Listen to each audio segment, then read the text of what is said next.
자, 오늘은 형통입니다. 형통. 여러분, 사람들은 형통을 좋아할까요? 안 좋아할까요? 좋아합니다. 자, 그래요. 맞습니다.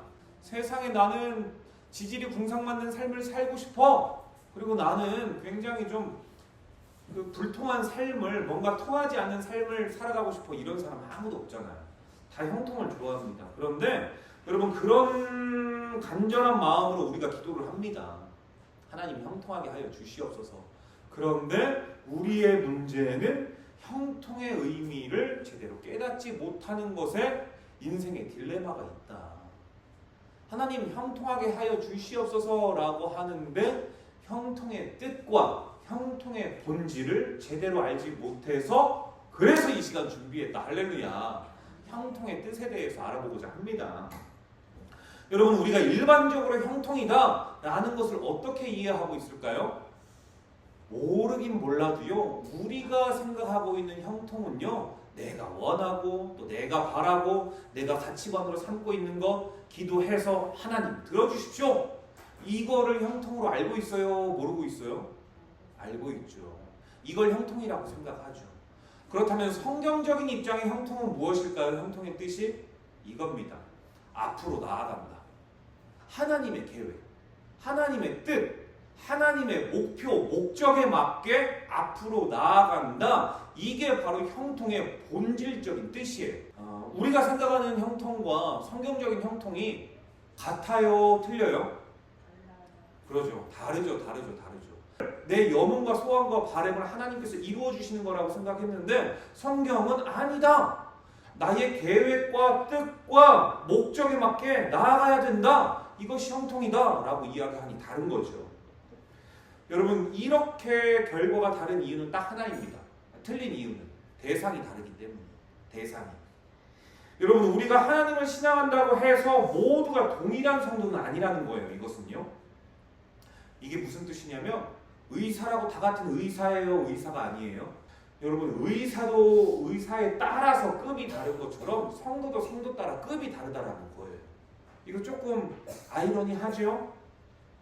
성도 중에는 그러니까 성도의 차이가 있느냐? 온전한 성도가 있는 반면 기복신앙 중심의 성도가 있다는 거예요. 모두가 하나님을 신앙한다고 하지만 신앙의 대상과 목적이 다른 것이죠. 온전한 성도란 하나님의 목적과 계획의 뜻을 따르겠습니다. 순순히 순종하는 성도가 있고, 기복신앙의 성도, 사실 종교인이죠. 신앙인이 아니라 나를 위해 하나님께서 존재해야 된다라는 신앙. 그러니까 이것이 엄연히 틀린 거죠. 서로 가치관이 다른 겁니다. 틀린 겁니다. 여러분, 이 작은 차이가요 어떻게 되냐면 결국 큰 차이를 만들어요. 우리가 동일하게 이곳에 나와서 신앙생활하고 하나님을 믿는다라고 하지만 우리는 몰라요. 하지만 하나님께서 보시기에는 이 작은 차이가 종국에는 큰 차이를 만들어낸다는 것을 우리에게 말씀하고 있다는 거예요. 우리가 잘 알고 있는 요셉에게 형통이라는 단어가 딱 2번 사용됐어요. 그게 바로 아까 읽었던 우리가 창세기 39장 3절과 23절, 여기서 딱 2번 사용됐는데, 요셉에게 여러분 형통은 어때요? 우리가 알고 있는 가치관의 형통이었어요? 아니죠. 우리가 보통 형통은 긍정적인 상황일 때만 형통이라고 봤는데, 하나님께서 말씀하셨던 상황은요, 긍정적인 상황이라고 우리가 생각할 수 없고 바라볼 수 없을 때, 근데 그때 하나님께서 형통이라고 사용을 하세요. 첫 번째는 언제 사용하냐면, 형들에 의해서 미디안 상인들에게 팔려간 다음에 보디발이라는 사람의 집에 노예로 팔려가요. 그런데 그때 하나님께서 요셉의 인생에 형통했다라고 이야기해요.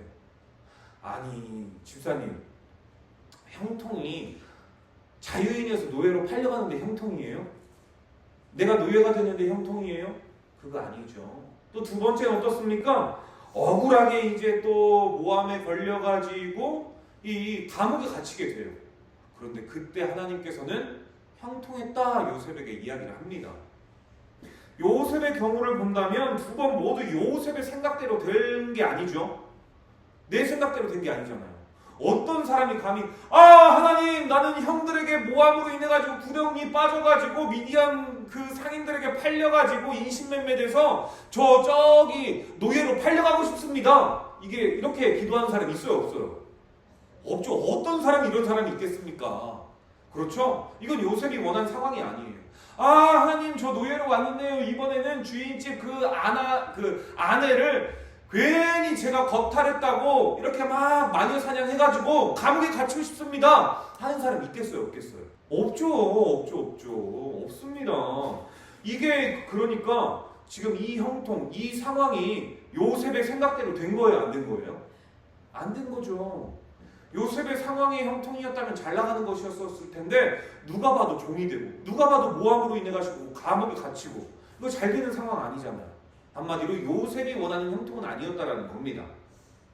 이걸 이제 살펴보자라는 거죠. 자, 하나님께서 아브라함에게 말씀에 순종하면 세 가지를 주신다라고 했어요. 첫 번째, 큰 민족 준다고 했고요. 두 번째, 너의 이름을 창대하게 해주겠다라고 이야기를 했고, 마지막, 후손의 복을 주겠다. 이 세 가지를 약속을 하셨습니다. 하나님은 아브라함과의 언약 가운데 큰 민족을 만들기 위한 때가 되기 위해 필요했던 땅이 어디였을까요? 애굽. 오늘로 이야기해서 이집트. 하나님께서 아무리 보고 요리 보고 조리 봐도 이 중동 근독에 여러분 그 수메르 문명 아십니까? 수메르 문명이라고 아세요? 이것도 굉장히 고대 문명인데 수메르 문명에 보면은요, 아카드 문명도 있고요. 그 곳에서는요. 여기에서 알고 있는 왕이 있어요. 그 길가메시라고 모르세요? 그 마동석 그 마블 영화에 나왔던 마동석 씨가 길가메시로 나왔었거든요. 엄청난 힘을 자랑하는데요. 이게 길가메시라고 하는 왕입니다. 이쪽 지역에 있었던 그 문명에 있었던 왕이에요. 그리고 그곳은요 엄청나게 비가 오면은 막 강과 천이 범람을 해가지고 세상을 뒤죽박죽 만드는 막 그런 곳이었어요. 그런데 애굽은 어떻습니까? 나일강이 있어가지고요 그곳은 비옥해서 엄청난 비가 온다 할지라도 여러분 잔잔해요.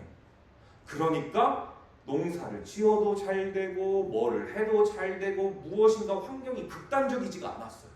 하나님께서 보시기에 판단했던 건 하나님께서 내가 너로 큰 민족을 이루게 하고 너의 이름을 나게 하고 너의 후손들이 많이 생기는 복을 줄 텐데 그렇다면 어느 지역이 가장 좋을까라고 봤을 때 애굽이었던 거죠. 애굽이었습니다. 왜냐하면요 여러분 여기가 문명도 발달되고 문화도 발달되고 최고의 환경이었기 때문인데 그래서 처음으로 애굽에 먼저 사람을 파송한 것이 누구였다라고요? 요셉이에요. 요셉을 하나님의 큰 민족을 이루는 첫 출발로 교두보로 삼은 거예요. 그래서 여러분 우리가 창세기 끝날 때 50장에서 그러잖아요. 출애굽기에서 그 요셉의 허리에서 나온 사람이 70이라고 이야기를 하지 않습니까? 그 시작, 애굽에서의 첫 시작이 70명. 요셉의 허리에서 나온 사람들로 인해 가지고 여러분 이게 굉장히 중요한 거죠. 그래서 첫째 하나님에 의해 파송되는 선교사, 둘째 형들에 의해 노예로 팔려가는 종의 신분 요셉. 첫 번째 인식은요 하나님의 선교사로 간 거고요. 두 번째 인식은요 우리가 알고 있는 거죠. 형들에게 팔려갔다. 우리의 인식은요 첫 번째가 아닙니다. 두 번째에 인식하는 경우가 굉장히 많아요. 실제로 그러지 않습니까? 아니 눈에 보이는 게 형들에 의해서 팔려갔는데 그게 어때서 형통이야. 그런데 조금 전에 이야기했던 설명대로 큰 민족을 이루기 위해 하나님께서는요 요셉이 노예로 팔려가는 시나리오밖에 없었어요. 그렇게 갔어야 됐었어요. 한마디로 그는요 팔려간 게 아니라 하나님의 입장에서 보면 선교사로 간 거죠. 그를 통해서 하나님의 나라가 확장되어야 되기 때문에 애굽에 들어가는 과정을 한번 볼까요? 형들에게 미움을 받아가지고 구덩이에 던져졌다가 나와서 미디안 상인들에게 노예로 팔려갑니다. 상인들은 요셉을 형들로부터 구입을 해가지고 바로의 시대장 보디발에게 팔아 넘기죠. 그러니까 합법적으로 보디발 장군의 소유물이 되는 겁니다. 요셉은요. 이 상황에서 본다면 요셉의 인생은 끝났죠. 요셉의 인생은 끝났습니다. 그러나 이건 하나님의 일하심이 없을 때의 상황일 뿐이에요. 요셉의 인생이 끝난 게 아니죠. 여러분이 형통하기를 원하십니까? 그러면 여러분의 신앙의 수준이요, 여기에서 멈춰서면 안 됩니다. 여기에서 멈추면 안 돼요. 성경을 알기 때문에 시선과 생각을 여기에서 멈추는 게 아니라 결국 우리의 삶에서 이러한 현실을 마주하게 되는 경우가 굉장히 많거든요. 인생의 막다른 길, 외통수, 그때 여기에서 내 인생 끝났어. 나는 이제 끝났구나. 그게 아니라 이 너머의 것을 볼 수 있어야 된다는 거예요. 그러니까 우리가 지식으로는 다 알죠. 에이, 목사님, 하나님께서 요셉 이렇게 안 둬요. 왜 요셉은 그렇게 보면서 내 인생은 그렇게 안 보냐라는 거죠. 내가 내 자신을 메뚜기처럼 여긴다는 거죠. 뭐 막둥이처럼 대답은 잘합니다. 아이, 목사님, 요셉이요 나중에는요 이렇게 돼가지고 그 애굽의 총리가 돼요. 그 인생을 하나님께서는 우리의 인생이 되길 원하신다는 거예요. 거기에서 멈추는 신앙의 성도가 아니라 그 너머의 시선을 통해서 너에게 계획하고 있는 그 모습을 요셉과 같은 상황에서 너가 반드시 찾기를 바래. 그러니까 성경을 우리에게 주신 거죠. 성경은 성경이고 네 인생은 형통이 아니라 불통이야. 그러니까 성경을 통해서 너가 꿈이라도 한번 꿔봐. 그냥 재밌었다 이 정도로만 끝내봐. 이래서 주신 게 성경이 아니라는 거죠. 하나님께서 요셉이 보디발 장군의 집에 노예로 팔려갔을 때 형통했다라고 말씀하신 이유를 살펴보겠는데요. 시위대장 보디발, 여러분 상당히 영향력 있는 사람입니다.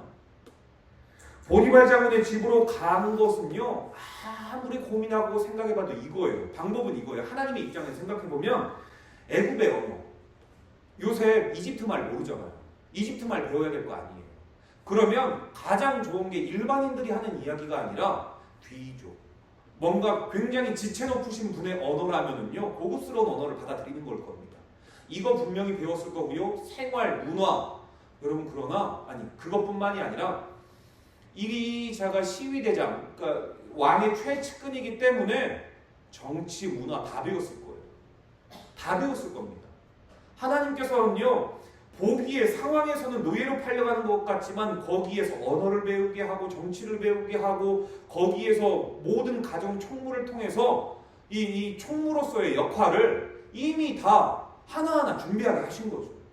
근데 그거를 통해 가지고 어떻게 됐냐, 억울한 일로 이번에는 감옥에 들어가요. 감옥에 들어가가지고 여러분 거기서 가장 높은 사람, 떡 맡은 관원장, 술 맡은 관원장, 이 사람들을 만나게 합니다. 그런데도 불구하고 여러분 옥에 갇혔을 때도 아까 23절에 있지 않았습니까? 하나님께서 형통하게 하셨다. 여러분 여기는요, 왜냐하면은 왜 형통하냐면 일반인들이 들어올 수 있는 옥이 아니기 때문이에요. 이 식문화를 가지고 있는 사람들이 최측근이었어요. 왕의 최측근. 그런데도 불구하고 형통했다라는 것은요, 여러분 왕국에 대한 모든 정보들, 지식들 다 가질 수 있기 때문에 누구보다도 이 요셉은요, 하나님께서 확실히 철저히 준비해서 사용하는 사람이었다는 것을 반증하고 있는 거예요. 여러분 이것보다 더 좋은 환경이 어디 있습니까? 실제로는 누가 봐도 막막하고 폭폭할 것만 같은 노예 생활이었는데 거기를 통해서 주판화를 튕기는 걸 다 배우게 돼요. 왜? 가정 총무로 있었기 때문에. 어떻게 하는 것이 효율적으로 일하게 되는 것인지 알게 됩니다. 언어까지 배우게 돼요. 자, 요약입니다. 형통이란 나의 기준으로 이야기하는 게 아니라 하나님의 기준에 부합할 때 형통이라는 거예요. 그래서 내 상황이 안 될 수도 있습니다. 반면에 하나님의 계획대로 되어지고 있다면 내가 상황으로 봐서는 절대로 형통한 상황이 아닌데도 불구하고 하나님께서 형통하다라고 보시는 거예요. 왜죠? 하나님의 뜻과 계획과 목적에 따라서 지금 잘 가고 있기 때문에, 그래서 형통이라는 겁니다. 자, 그렇다면 여러분들이 가져야 될 건 뭐예요? 하나님 자녀이시고, 나는 하나님의 자녀라는 거예요. 나는 하나님의 자녀. 진짜 하나님의 자녀. 나는 어떤 상황 가운데서도 나는 하나님의 자녀다. 이것만 있으면 되는 거예요. 우리가 여러분 이러면 정말 당당할 수가 있습니다.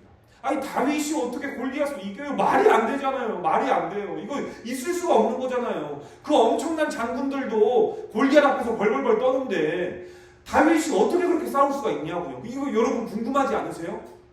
이거 하나님이 함께 하십니까? 그럼 나와는 함께 하지 않는다라는 거예요? 나와도 함께 하세요. 다윗과 함께 하셨던 하나님이 하나님이 오늘 우리의 하나님이 되고요. 집사님이 하나님이 되고 집사님이 하나님이 되고 권사님이 하나님이 되고 우리 모두의 하나님이 된다는 사실을 믿으십시오. 진짜 믿고 당당해지십시오. 내가 벌금 하나 냈지만 이 벌금이 나의 전부를 말해주는 건 아니다. 나는 그럴 사람이 아니다. 여기서 끝날 사람이 아니다. 아니 하나님께서 나를 바라보고 계시고 내가 하나님의 자녀인데 내가 여기에서 끝나겠어? 나는 그러지 않는다. 이 마인드 확실하게 있잖아요. 세상이 다르게 보일 거고요. 여러분들이 사용되어지는 거 확실히 느껴지게 될 거고요. 더 나아가서 여러분들은 복의 근원이 될 겁니다.